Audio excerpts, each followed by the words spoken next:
अस्सलामुअलैकुम। पिछली वीडियो में हमने समझा था कि केल्विन साइकिल के साथ क्या मसला होता है कि आपके पास यहाँ बड़ा सा प्रोटीन है जिसको एंजाइम कहते हैं, जो कि केल्विन साइकिल को मदद देता है। वो तमाम मॉलिक्यूल्स जो इसको बॉन्ड करते हैं और वो तमाम चीज़ों को जोड़ कर रखते हैं ताकि वो ठीक रद्द अमल यानी रिएक्शन दें। और हमें पता है कि इसको रुबिस्को कहते हैं, रुबिस्को एंजाइम या राइबोलोज बाइफॉस्फेट कार्बोक्सिलेज ऑक्सीजनेज। और हम जानते हैं कि जब केल्विन साइकिल ठीक तरह काम करता है, हमारे पास थोड़ी सी कार्बन डाइऑक्साइड होगी जो कि इस एंजाइम के एक हिस्से से जुड़ी हुई होगी, और हमारे पास थोड़ी सी RUBP होगी, या इसको राइबोलोज 1,5 बाइफॉस्फेट भी कहते हैं, और ये है भी ठीक इसका ठीक वाला नाम। और ये रद्द अमल दिखाते हैं, और इसके बाद अगर केल्विन साइकिल में सब कुछ ठीक चल रहा है तो ये रद्द अमल दिखाएंगे और एक शक्ल इख्तियार कर लेंगे। ये एक दूसरे से जुड़ जाएंगे और ये फिर टूट जाएंगे, इसके एक मॉलिक्यूल में और इसके एक मॉलिक्यूल में। तो फिर आपके पास दो मॉलिक्यूल्स होंगे 3 फॉस्फोग्लाइसरेट के। पिछली वीडियो में मैंने 3 ये और 3 ये दिखाए थे, तो हमारे पास ऐसे 6 आ गए थे, लेकिन ऐसे हर एक पे आपको 2 मिलते हैं। ये है एक ठीक वाला केल्विन साइकिल, और फिर ये बन जाते हैं फॉस्फोग्लिसरल्डिहाइड्स। ये 2 फॉस्फोग्लिसरल्डिहाइड्स में तब्दील हो जाते हैं, या फिर इनको पी गैल्स भी कहते हैं, और फिर ऐसे 6 बनते हैं। और मैं इसको 3 इधर लिख रही हूँ और 3 इधर, तो ये हो जाएंगे 6। और फिर ऐसे हर 6 के लिए जो बनते हैं, 5 साइकिल में वापस चले जाते हैं। तो ये हुआ 5 पी गैल्स या ग्लिसरल्डिहाइड 3 फॉस्फेट वापस चले जाते हैं साइकिल में, ताकि राइबोलोज बाइफॉस्फेट बनाया जा सके। और इनमें से एक हमारी फोटोसिंथेसिस की बनाई हुई चीज़ है जिसको दूसरे कार्बोहाइड्रेट्स बनाने के लिए इस्तेमाल किया जा सकता है। तो ये 1 पी गैल। और जो पूरा मसला हमने केल्विन साइकिल में देखा था वो ये था कि रुबिस्को सिर्फ कार्बन डाइऑक्साइड को ठीक नहीं करता, यानी कार्बन डाइऑक्साइड की बजाय हमारे पास शायद ऑक्सीजन का मॉलिक्यूल मौजूद हो। हमारे पास शायद ऑक्सीजन मॉलिक्यूल हो जो कि इधर कूद कर आए, और ये रुबिस्को एंजाइम से भी मुंसलिक हो सकता है। और ऐसी सूरत हाल में ऑक्सीजन और राइबोलोज बाइफॉस्फेट देते हैं रिएक्शन। तो यानी अगर हमारे पास 3 राइबोलोज बाइफॉस्फेट हैं और 3 ऑक्सीजन्स हैं, तो यहाँ 6 फॉस्फोग्लिसरेट्स बनने के बजाय सिर्फ 5 बनेंगे, और 5 ही फॉस्फोग्लाइकोलेट्स बनेंगे, जो कि वो बाय प्रोडक्ट है जिस पे फिर बाद में मज़ीद कार्रवाई की जाएगी। और फिर इधर भी होंगे 5, और एक तो अकेला हो ही नहीं सकता, तो फिर अब कुछ भी प्रोड्यूस नहीं होगा, कुछ भी नहीं बनेगा। और इस पूरे साइकिल के होने में काफ़ी सारे ATPs और NADHs इस्तेमाल होंगे। तो एक ये मसला भी है कि अगर बहुत ज़्यादा ऑक्सीजन होगी या थोड़ी सी भी ऑक्सीजन होगी, तो वो इसकी कारकर्दगी को मुतासिर करेगी, इसकी कारकर्दगी को कम मौसर बना देगी, क्योंकि हर थोड़ी देर में इसमें एक ऑक्सीजन का मॉलिक्यूल कूद कर आ जाएगा, जबकि ज़रूरत कार्बन डाइऑक्साइड की होगी कार्बोहाइड्रेट बनाने के लिए। तो फिर पौधे इसका क्या हल निकालते हैं? तो एक हल तो यह है कि केल्विन साइकिल को एक ऐसे माहौल में चलाया जाए जहां ऑक्सीजन बहुत बहुत कम हो, या आप कह सकते हैं कि ऑक्सीजन हो ही नहीं। और कुछ पौधे बिल्कुल ऐसा ही करते हैं, बिल्कुल यही काम करते हैं। अब आप सोचेंगे कि ये किया कैसे जाए? क्या किसी ऐसे सैयारे में जाया जाए जहां ऑक्सीजन हो ही नहीं? नहीं। ये क्या करते हैं? और इसको समझने के लिए हमें थोड़ा सा पौधे के एक अहम हिस्से या पत्ते की बनावट को समझना होगा, जो कि बायोकेमिस्ट्री का ही हिस्सा है। फर्ज करें ये एक पत्ता या लीफ है। पत्तों के ऊपरी हिस्से पे वो भी दोनों तरफ पोर्स यानी मसाम, सुराख या छेद होते हैं, और इनके चारों तरफ एक चीज होती है जिसको गार्ड सेल्स कहते हैं। लेकिन ज़रूरी बात यह है कि ये पोर्स या ये सुराख, जो कि बहुत बहुत छोटे छोटे होते हैं, जिनको सिर्फ माइक्रोस्कोप से ही देखा जा सकता है, इनको स्टोमेटा कहते हैं, या सिर्फ एक पोर को स्टोमा कहते हैं। और ये वो जगह है जहां ऑक्सीजन और ख़ास करके कार्बन डाइऑक्साइड, लेकिन ये वो जगह है जहां हवा इसके सेल्स के अंदर दाखिल होती है, और यहीं पे वाटर वेपर भी खारिज होते हैं। अगर हम पत्ते का क्रॉस सेक्शन बनाते हैं, मैं ऐसे क्रॉस सेक्शन इधर यहाँ पर बना लेती हूँ। ये मेरे पत्ते का निचला हिस्सा है, और ये है स्टोमा। ये है वो खुली जगह। पौधों में अपने स्टोमेटा को खोलने और बंद करने की सलाहियत होती है, मगर ज़्यादा ज़रूरी ये जानना है कि सेल्स के अंदर क्या हो रहा होता है। तो ज़्यादातर पौधे हमारे पास ये पूरा फोटोसिंथेसिस का अमल मौजूद है, जो कि मेसोफिल सेल्स में हो रहा है, जिनको दरमियानी परत के या मेम्ब्रेन के सेल्स भी कहा जाता है। इसके बाद मैं एक तफसीली वीडियो बनाऊंगी जिसमें पौधों की बनावट पे बात करेंगे। मगर ये हैं मेसोफिल सेल्स। ये वो जगह है जहाँ फोटोसिंथेसिस अमूमन होता है। और क्योंकि ये कार्बन डाइऑक्साइड इस्तेमाल करते हैं, यानी कि हवा स्टोमा के ज़रिए अंदर दाखिल होती है और फिर वो इस खाली जगह को, जो कि मेसोफिल सेल्स के बीच में मौजूद है, इसको भर देती है और इनको हवा फ्राहम करती है।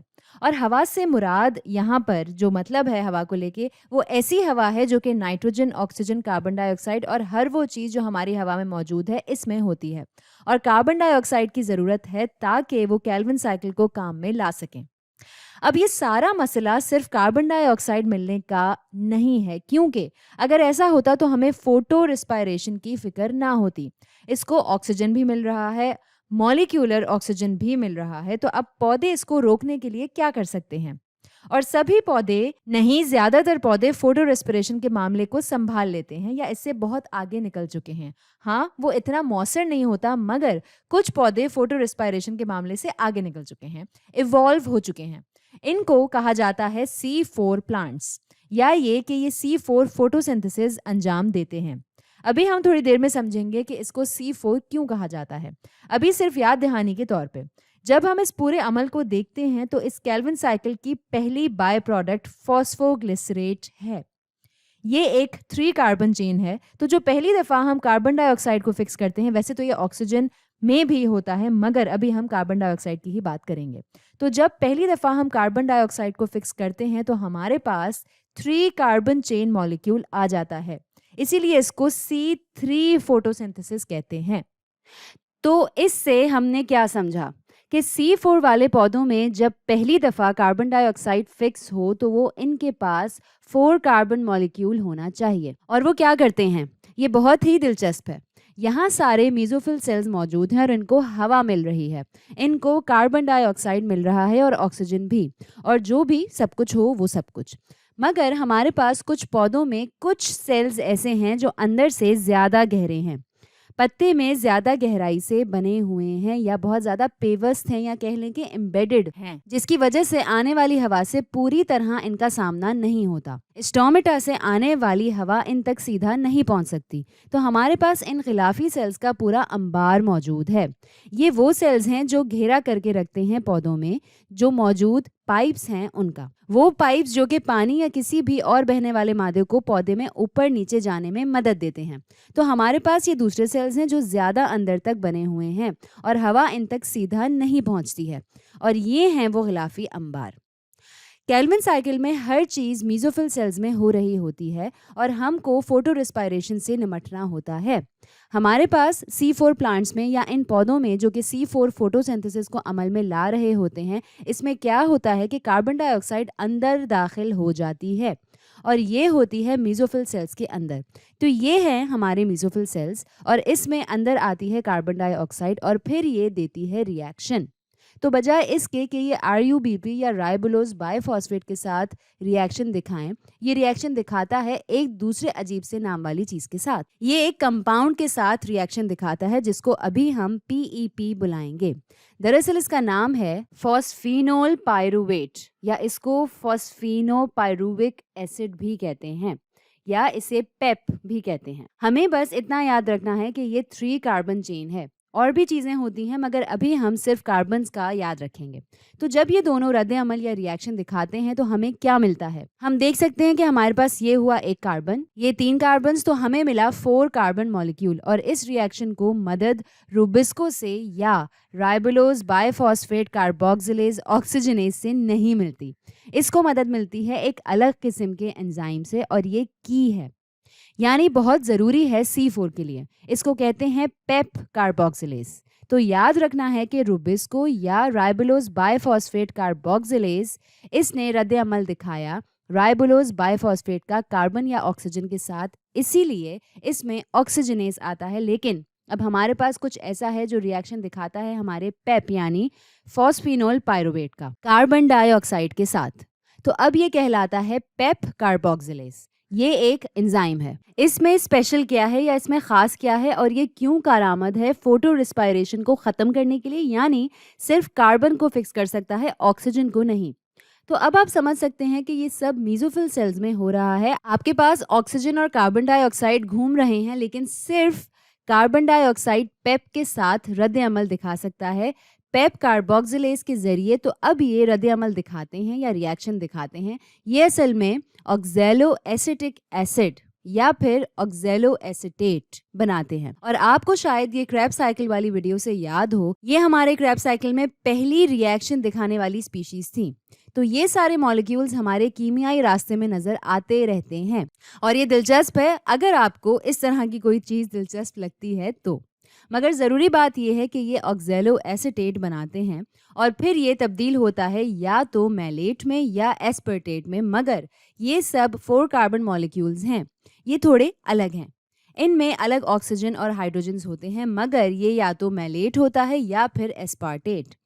ज़्यादातर किताबों में आपको वैसे सिर्फ मैलेट का ही जिक्र मिलेगा और फिर ये मैलेट रद्द अमल या रिएक्शन दिखाएगा ताकि कार्बन डाइऑक्साइड पैदा कर सके। अभी आप सोच रहे होंगे कि कार्बन डाइऑक्साइड तो ये है मेरे पास, ये फिक्स होती है ऑक्सैलो एसिटिक एसिड में और ये फिर ये बदलती है मैलेट या एस्पर्टेट में और फिर दोबारा बदल जाएगी कार्बन डाइऑक्साइड में। तो इस पूरी बात का मकसद क्या है? और ये है बुनियादी बात। इस पूरी बात का असल मुद्दा ये है कि अब ये मैलेट दोबारा तब्दील होगा पेप और कार्बन डाइऑक्साइड में। अब जहन में सवाल आ रहा होगा कि फिर इस पूरे रिएक्शन का फ़ायदा ही क्या था जब दोबारा से पेप और कार्बन डाइऑक्साइड ही मिलना था, ये तो घूम के वहीं आ गए। मगर इसकी असल बात यह है कि जिस वजह से ये फोटो रिस्पायरेशन भी नहीं होने देता, इस रद्द अमल का ये हिस्सा अंजाम पाता है मीजोफिल सेल्स में। ये होता है इधर। तो हमारे पास है ये मैलेट और फिर ये मैलेट मुंतकिल होता है इन खिलाफी सेल्स के अंबार में, इन छोटी ट्यूब्स के जरिए जो प्लाज्मोडेस्मेटा नामी सेल्स को जोड़ती हैं। तो यहाँ पे हमारे पास है मीजोफिल सेल जिसमें हवा का इंदराज बहाल है। हवा आ रही है, कार्बन डाइऑक्साइड, ऑक्सीजन सब आ रहा है, लेकिन पेप के साथ सिर्फ कार्बन डाइऑक्साइड फिक्स हो सकता है। तो हमारे पास इधर है पेप यानी फॉस्फिनोल पायरुवेट। सिर्फ पेप ही कार्बन डाइऑक्साइड के साथ रिएक्शन दिखा सकता है, पेप कार्बोक्सिलेज की वजह से। ये वो एंजाइम है जो काम कर रहा है। तो ये राइबोलोज बाइफॉस्फेट कार्बोक्सिलेज या रुबिस्को से ज़्यादा मखसूस है। तो ऑक्सीजन बिल्कुल नज़रअंदाज हो जाता है, हालांकि वो भी मीजोफिल सेल्स में ही मौजूद होता है और फिर ये तब्दील होते हैं ऑक्सैलो एसिटिक एसिड में और फिर मैलेट में। लेकिन एक बार जब ये मैलेट में तब्दील हो जाता है, मैलेट दरअसल प्लाज्मोडेस्मेटा के जरिए असली सेल की ज़्यादा गहराई में मुंतकिल हो जाता है। तो ये हो सकता है इन खिलाफी सेल्स के अंबार के बिल्कुल करीब मौजूद हों, जो कि सेल की गहराई में मौजूद हैं। इस अंबार के पास ऑक्सीजन की फ्राहमी बिल्कुल मौजूद नहीं है, तो मैलेट अंदर आता है। हमारे पास ये छोटे छोटे पाइप्स हैं जो सेल को जोड़ते हैं।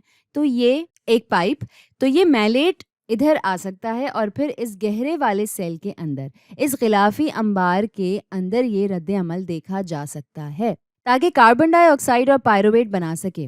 फर्ज करें ये हो गया। पायरुवेट बाद में जा सकता है वापस से पेप बनाने के लिए। तो ये वापस जा सकता है हमारे प्लाज्मोडेस्मेटा के जरिए और बना सकता है पेप।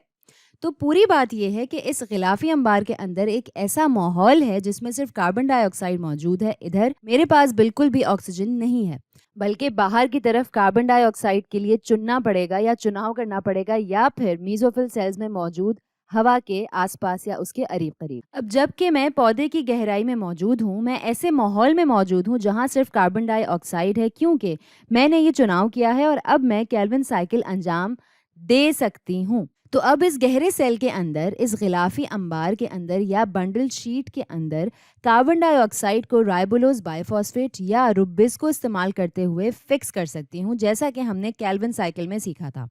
और हमारे पास पूरा साइकिल है और हम अपनी चीनी बनाते हैं, हम अपनी फॉस्फोग्लिसरॉल्डिहाइड्स बनाते हैं, या हमारे पास पी गैल्स बनाते हैं, जो भी आप इनको बुलाना चाहें। और इस सब का मामला ये है कि हमने फोटो रिस्पायरेशन वाले मसले को परे कर दिया है। क्योंकि अब केल्विन साइकिल एक ऐसे माहौल में हो रहा है जहाँ पे सिर्फ कार्बन डाइऑक्साइड है, और शायद मैंने बता दिया है मगर फिर बता देती हूँ कि ये कहलाता है C4 फोटोसिंथेसिस। और ये वो एडेप्शन है जो इस बात को यकीनी बनाती है कि केल्विन साइकिल दरअसल फोटो रिस्पायरेशन की वजह से ज़ाया ना जाए, और इसको C4 कहते हैं। क्योंकि जब पहली दफ़ा कार्बन फिक्स होता है, ऐसा केल्विन साइकिल में नहीं होता, ये इधर होता है पेप कार्बोक्सिलेज के साथ, और ये पेप के साथ फिक्स होता है 4 कार्बन चेन के अंदर, और इसीलिए इसीलिए इसको कहते हैं C4 फोटोसिंथेसिस। तो आज के लिए इतना ही।